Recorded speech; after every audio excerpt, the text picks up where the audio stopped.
Hola, hola, bendiciones para todos. Continuamos con Apocalipsis. Estamos viendo el mensaje a las iglesias, mensajes que son de mucha bendición. Para mí ha sido maravilloso poderme dedicar a sacar estos temas. Me bendicen mucho y me edifican de una manera extraordinaria. Espero que a ustedes también les esté bendiciendo estos mensajes a estas iglesias, porque hoy nosotros somos la iglesia de Jesucristo. Y el Señor quiere hablarnos de manera personal. Él tiene mucho que decirnos. Algunas cosas buenas y algunas cosas malas. Debemos escucharlo. Como dicen los mismos mensajes, el que tiene oídos para oír, oiga lo que el Espíritu dice a las iglesias. ¿Por qué? Porque Él nos quiere alertar, nos quiere poner en perspectiva acerca de cómo estamos delante de Él. No como nosotros nos vemos, porque nosotros nos vemos maravillosamente, sino como Él nos ve verdaderamente. Entonces, es una bendición poder estar tocando estos temas. Si tú los estás escuchando, yo te aconsejo que lo hagas en quietud. No pongas el video y estés yendo a un lado, yendo al otro, haciendo los quehaceres de la casa. Toma un tiempo especial para escuchar esto, porque sé que Dios quiere hablar a tu corazón. El mensaje hoy es a la iglesia en Tiatira, Apocalipsis 2, 18 al 29. La iglesia en Tiatira exteriormente era fuerte y floreciente, abundante en energía y mostraba ser generosa. Pero faltaba algo especial, y aquí está la advertencia del Señor para esta iglesia. Ahora debemos saber algo. Una iglesia abarrotada de miembros, llena de actividades, no es necesariamente una iglesia real. Puede que sea un club cristiano de mucho éxito en vez de una verdadera congregación. Y eso es lo que el Señor va a hablar a través de este mensaje a la iglesia en Tiatira. Entonces vamos a ver cómo se presenta en esta ocasión el Señor con la iglesia, porque ya sabemos que el Señor se presenta con cada iglesia de una manera diferente, de acuerdo a la necesidad de la iglesia. Entonces vamos ahorita al pasaje. Y escribe el ángel de la iglesia en Tiatira. Aquí viene el Hijo de Dios. Al presentarse como Hijo de Dios, el Señor está reafirmando su deidad frente a la iglesia. Al parecer, habían algunos que estaban poniendo en duda la divinidad de Jesucristo. Y Él quiere reafirmar que es el Hijo de Dios. Y en los evangelios vemos en diferentes partes cómo el Señor afirmó ser el Hijo de Dios. En Mateo 16, 16 al 17, cierta ocasión el Señor Jesús le preguntó a sus discípulos: ¿quién dice la gente que es el Hijo del Hombre? Entonces unos le respondieron: Señor, algunos dicen que tú eres Juan el Bautista, otros que Elías, otros que Jeremías o alguno de los profetas. Y Él les preguntó: ¿y vosotros quién decís que soy? Entonces Pedro le respondió: Señor, tú eres el Cristo, el Hijo del Dios viviente. Y Jesús lo alabó por esto. Le dijo: Pedro, no te lo reveló ni carne ni sangre. Jesús siempre afirmó que era el Hijo de Dios. Lo encontramos en muchos otros pasajes. Después Él se presenta como el que tiene ojos como llama de fuego.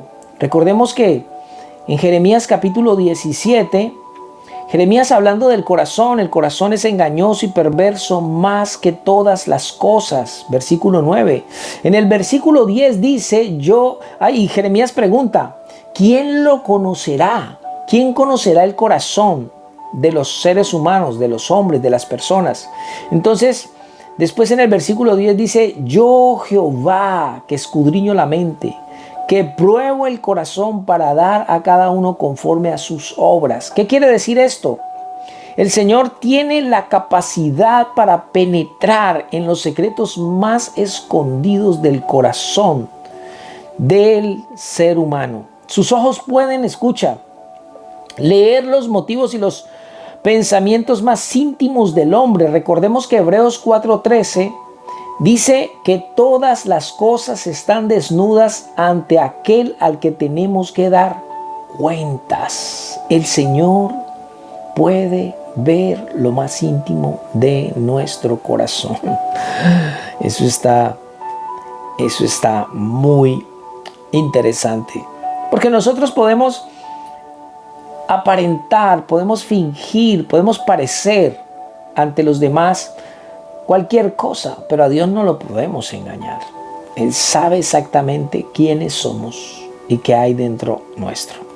Después se presenta y pies semejantes al bronce bruñido. Por último se refiere a sus pies. Y esto es una imagen ligada con el juicio de Dios. Recordemos que sus enemigos serán puestos por estrado de sus pies. Entonces esto es una imagen del Señor Jesucristo viniendo para juzgar y someter a todos sus enemigos bajo sus pies. El Salmo 110, verso 1, dice esto, que todos sus enemigos van a ser puestos por estrado de sus pies. Finalmente, lo que la iglesia en Tiatira debía entender es que el Señor no da por buenas todas las cosas, tal como algunos parecen creer, y que su juicio sobre ellos se avecinaba. Eso era muy importante.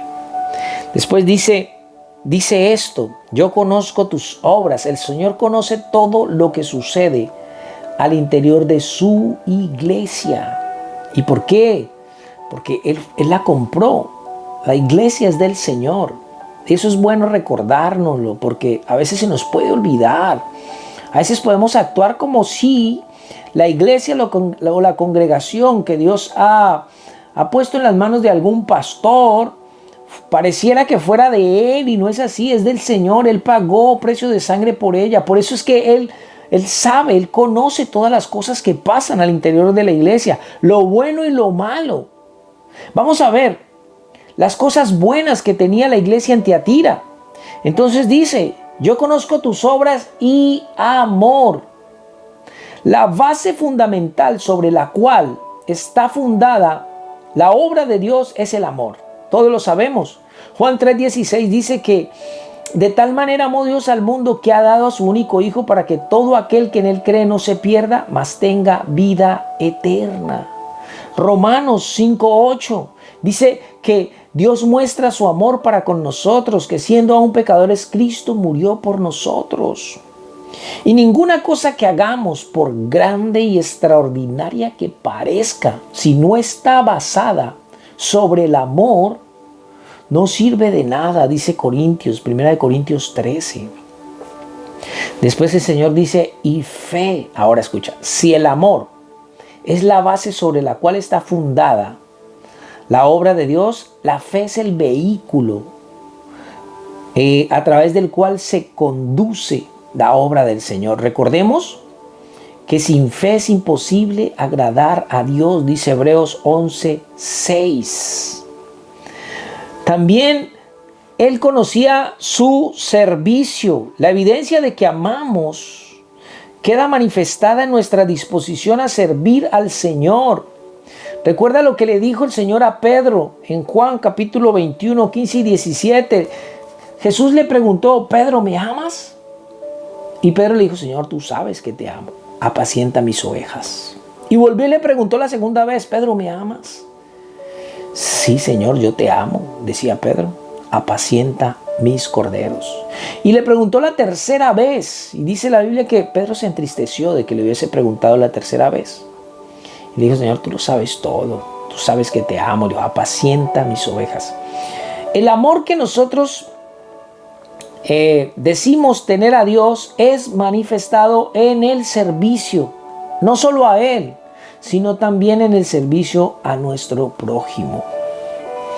Después dice: paciencia. La evidencia de la verdadera fe se manifiesta en la perseverancia al afrontar las pruebas y dificultades de la vida sin desmayar ni apartarnos del Señor. Eso es muy importante.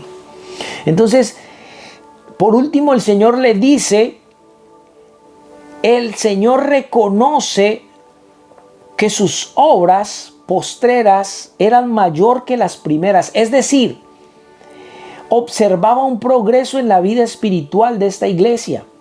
Y esto era algo especial porque, ¿sabes? Ya habíamos visto el mensaje a Éfeso. Éfeso no manifestaba progreso.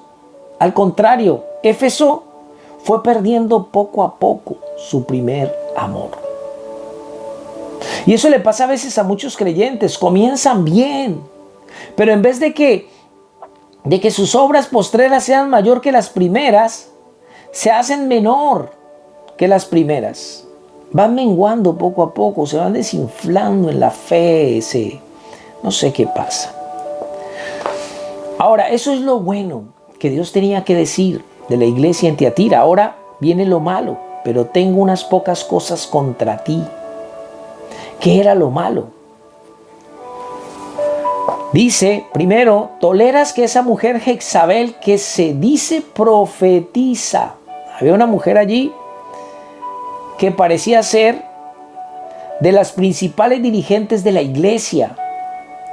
Es llamada aquí Jezabel por el Señor, pero lo más seguro es que ese no fuese su nombre, sino que el Señor nuevamente quiere compararla con un personaje del Antiguo Testamento. ¿Sí? Entonces la compara con la Jezabel de Reyes. La recordamos, ¿no? Ahora, notamos que ella misma era quien decía ser profetisa, aunque el Señor dice claramente que no lo era en verdad. O sea, ella se autoproclamaba una profetisa, ¿no? Como pasa a veces en muchas partes, que se automencionan o se autonombran. Eso está muy de moda. Estas cartas nos revelan que en el mundo espiritual está lleno de falsedad y mentira. Ya hemos visto que en Éfeso algunos pretendían ser apóstoles y no lo eran. Vimos también en Esmirna, y lo vamos a ver cuando vayamos a Filadelfia, ese mensaje, que algunos pretendían ser judíos y no lo eran. Los cristianos de la Odisea pretendían ser ricos, pero eran pobres. Y ahora esta Jezabel pretendía ser profetisa, pero era una mentirosa. ¡Wow! La Jezabel del Antiguo Testamento, la que hemos oído mucho, hay mucha enseñanza acerca de esta mujer, estaba casada con un rey malvado llamado Acab. Y Jezabel y Acab son el vivo retrato, ella de la mujer manipuladora y controladora. Y Acab es el hombre pasivo, que cede toda su autoridad a la mujer. Él no se involucra en los asuntos importantes de su vida, ni en su familia, ni en los asuntos financieros, ni en los asuntos de sus negocios, si es que tienen.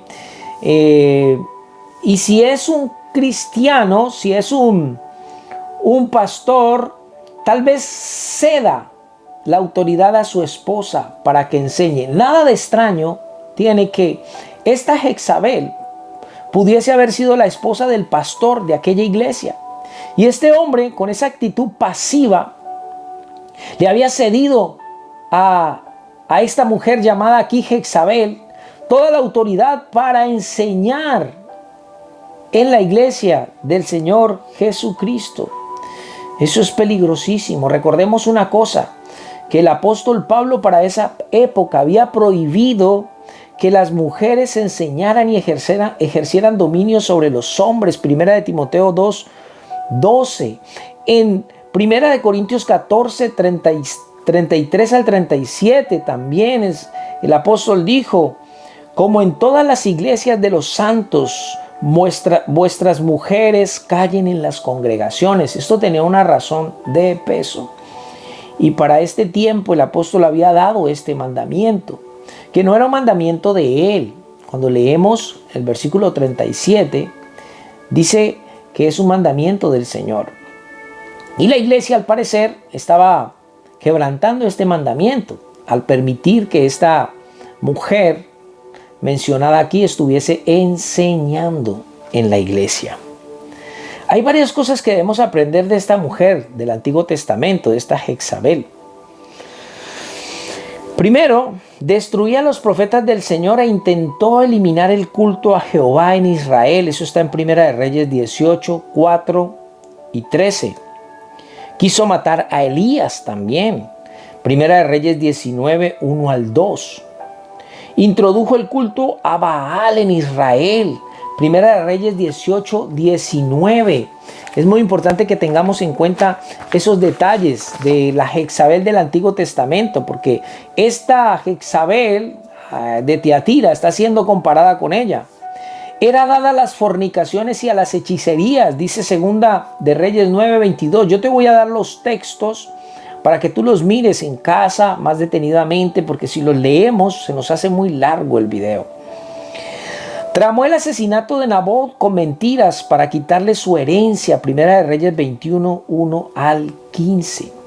¿Cómo podemos reconocer nosotros a una mujer como Jezabel? Ya te voy a dar algún dato acerca de eso. Teniendo en cuenta todos estos hechos, es claro que la Jezabel de la iglesia en Tiatira no era una auténtica creyente, que tal vez estaba un poco desorientada, estaba como despistada. No, nada de eso. Era una mujer incrédula y altamente peligrosa. ¿Cómo puede uno identificar a una persona con estas características? No es muy difícil, ¿sabes? Mira, por lo regular son personas que manipulan a otros. Los manipulan de manera emocional, son controladores, son personas que chantajean a los demás. Cuando se ven descubiertos, entonces se hacen las víctimas. Si tienen un hogar, entonces son ellas las que gobiernan sus casas. Sus maridos están sometidos, sus hijos también. Todo se rige y se mueve a través de la palabra de ellas. No se hace nada más sino eso.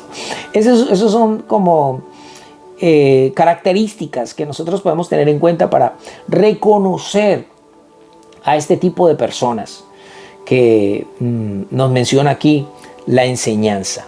¿Qué era entonces lo que esta mujer hacía en la iglesia?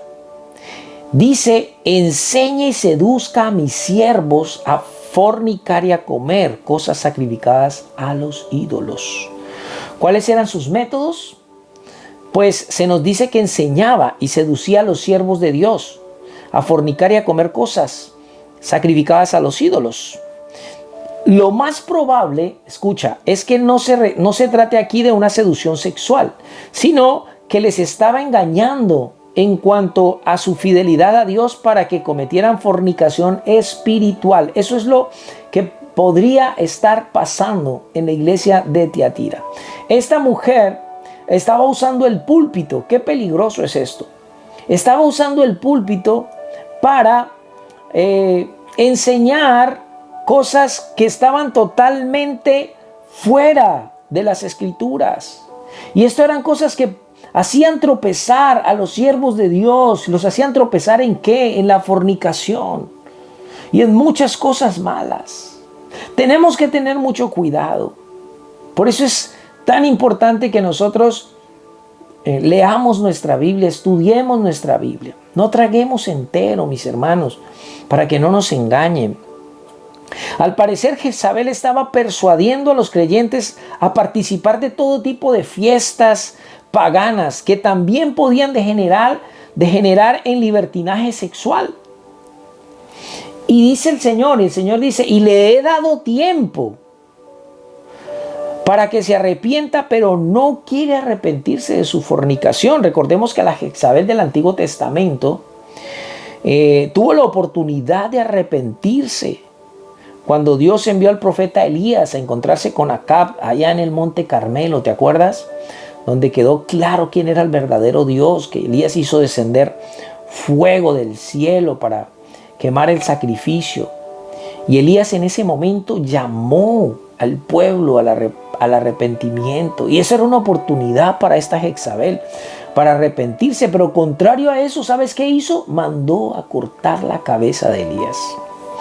Y al parecer también la Jezabel de la iglesia en Tiatira había recibido las mismas advertencias para que se arrepintiera, pero no había querido hacerlo, por lo cual el Señor se disponía a tratarla con severidad. Pero todavía había posibilidades de arrepentimiento para algunos en la iglesia. El juicio contra Jezabel estaba ya determinado de parte del Señor, pero todavía había posibilidades de arrepentimiento para algunos creyentes que estaban allí en la iglesia. Entonces dice: he aquí yo la arrojo en cama. Debemos interpretar la cama como el lecho de la enfermedad y el dolor. Por lo tanto, la cama que había sido el lugar de sus pecados, ahora lo sería de su castigo. Pero también dice: y en gran tribulación a los que con ella adulteran, si no se arrepienten de las obras de ella. Los que con ella adulteran, dice el Señor. Debe referirse al adulterio espiritual con aquellos que aceptaron su enseñanza y permitían ese pecado dentro de la iglesia.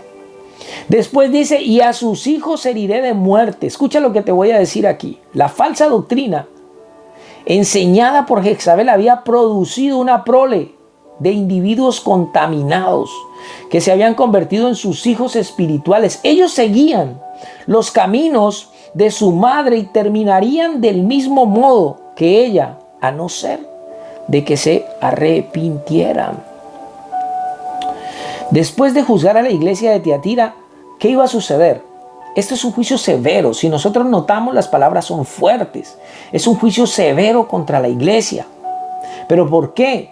Porque después de juzgar a la iglesia de Tiatira, todas las demás iglesias serían advertidas del mal de tolerar el pecado.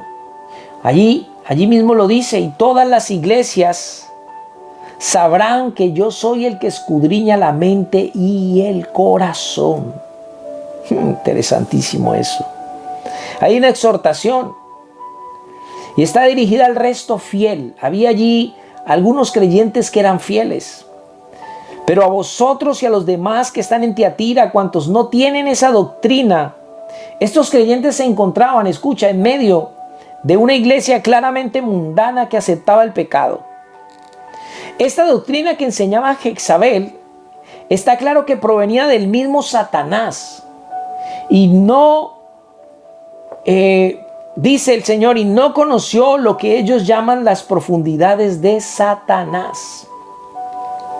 Entonces, parece que para dar cierto aire de misterio y de superioridad a sus doctrinas, a lo que enseñaba esta mujer, las presentaba como un acontecimiento superior reservado solamente para algunos que habían sido elegidos, ¿no? O sea, así lo presentaban, ¿no? Como las profundidades de Satanás. Pero entender las profundidades de Satanás siempre es muy peligroso, escucha. Y es ingenuo pensar que se puede salir de ahí ileso espiritualmente. Y es curioso porque, mira, pasa mucho que a veces los creyentes están más interesados en cosas como esas que en la misma palabra, ¿no? Hay muchos libros. Hoy uno va a una iglesia, a una librería, y tú encuentras libros de toda clase. Y si tú según el libro que escojan muchos creyentes, uno más o menos se da cuenta como cuál es su preferencia en la lectura. Y hay libros que hablan de cosas oscuras, son cristianos, pero que se meten allá a escudriñar lo profundo de Satanás. Y una vez a mí me prestaron un libro que era de una mujer que hablaba con los demonios y que no sé qué. Yo le di una ojeada y no pude leer más eso. Eso no. Y es muy serio esto, ¿no? De ponernos a ir más allá. Recuerda una cosa, mira, las cosas reveladas son para nosotros, pero las cosas secretas son del Señor. Y no podemos entrar más allá y pensar ingenuamente que vamos a salir ilesos espiritualmente de eso, no. Entonces le llamaban las profundidades de Satanás. ¿Quién sabe qué era lo que hacían? ¿Quién sabe qué misterios, qué cosas aprenderían y enseñarían? ¿No? O sea, es una cosa muy, muy peligrosa. Estos creyentes fieles debían huir de aquella enseñanza y permanecer fieles a las prácticas cristianas que el Señor había alabado en un comienzo. El amor, la fe, el servicio, la paciencia. Debían de permanecer en ellas. Vemos lo que dice: yo os digo, no os impondré otra carga, dice el Señor, pero lo que tenéis, retenerlo hasta que yo venga. Eso tenían que hacer estos creyentes fieles, que al parecer no se habían dejado contaminar de las enseñanzas de esta malvada mujer llamada Jezabel allí en la iglesia de Tiatira. Se habían mantenido firmes y ahora el Señor los exhorta, los anima a que sigan adelante, a que guarden las cosas que están haciendo bien, a que continúen por el camino que van, pero que permanezcan así hasta el fin. Qué interesante. Y hay una promesa también para los vencedores. Al que venciere y guardare mis obras hasta el fin. Entendemos, por lo tanto, que los vencedores serían aquellos creyentes a los que Dios exhorta a guardar mis obras hasta el fin. Esos son los vencedores aquí en esta iglesia. Los que se iban a mantener al margen, apartados, alejados de esta falsa doctrina, de esta falsa enseñanza. Iban a estar guardando las cosas de Dios en su vida. Entonces se le promete. ¿Qué se le promete? Y les daré autoridad sobre las naciones, dice el Señor. A estos vencedores el Cristo glorificado les hace una promesa muy grande. Compartirá con ellos su autoridad en su gobierno terrenal. ¡Qué maravilloso! Esto es una maravillosa promesa. Y les dice que la regirán con vara de hierro. ¿Y esto sabes qué significa? Esto nos transmite la idea de firmeza frente al mar. La vara de hierro nos transmite eso. La firmeza frente al mal. Muy importante. Una promesa muy, muy extraordinaria. Pero también dice: y le daré la estrella de la mañana. Esta estrella de la mañana se refiere al mismo Señor Jesucristo. Allí en Apocalipsis 22, si tú lo miras, el Señor mismo es presentado como la estrella de la mañana. 22:16. Yo, Jesús, he enviado mi ángel para daros testimonio de estas cosas en las iglesias. Yo soy la raíz y el linaje de David, la estrella resplandeciente de la mañana. Y finalmente el Señor entonces termina la carta con un nuevo llamamiento a oír la voz del Señor. El que tiene oído, oiga lo que el Espíritu dice a las iglesias. Y es reiterativo el Señor con esto de oír. Y es interesante que lo sea porque, ¿sabes? A veces hay mucha gente que quiere oír de todo, pero no quiere oír a Dios. Y no quieren oírlo porque saben que hay cosas que no están bien en su vida. El que no quiere oír a Dios es porque no está muy bien delante de Él. Pero siempre es de bendición que nosotros mantengamos nuestro oído atento a escuchar la voz de Dios. Que seamos prontos para oír y tardos para hablar, como dijo el apóstol Santiago. Mis amados, este es el mensaje a la iglesia en Tiatira. Espero les bendiga muchísimo. Un abrazo fuerte para todos.